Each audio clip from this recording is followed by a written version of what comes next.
Afin de creuser la personnalité enfantine du Cédric Jubilard, suspect numéro 1 dans la disparition de sa femme Delphine, les juges d'instruction ont donc posé 1001 questions sur celui qui est détenu depuis plus d'1 an en détention provisoire pour homicide par conjoint.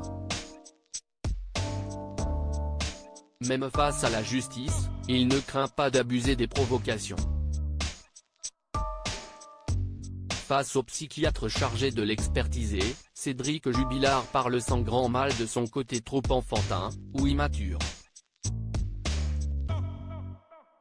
Il donne ainsi l'exemple de ses moments de jeu avec leur fils Louis dans des propos rapportés par Libération.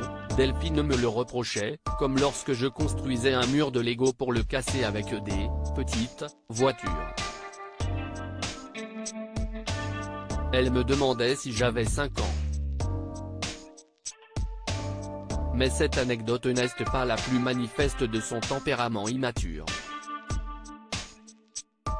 Et quand les juges l'interrogent sur son intimité avec Delphine et lui demandent s'il est vrai qu'il a confisqué les sextoys de son épouse, il répond, d'après Libération, « J'ai repris mes jouets ».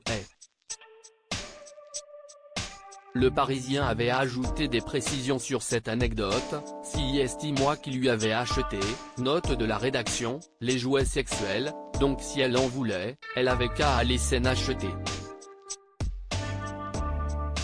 La sexualité du couple est scrutée pour les besoins de l'enquête, car la piste du crime conjugal est la principale selon la justice.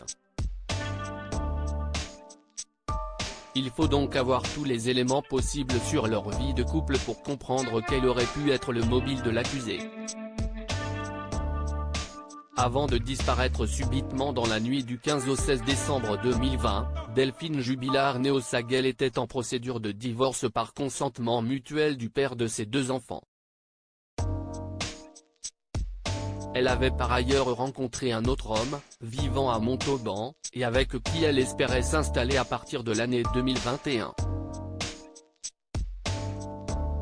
Sa soirée dans sa maison, avec ses petits et son futur ex-mari, a connu une tournure mystérieuse, puisque l'on ne sait toujours pas, après 1 an et demi de recherche, ce qui est arrivé à l'infirmière du Tarn dont le corps reste introuvable.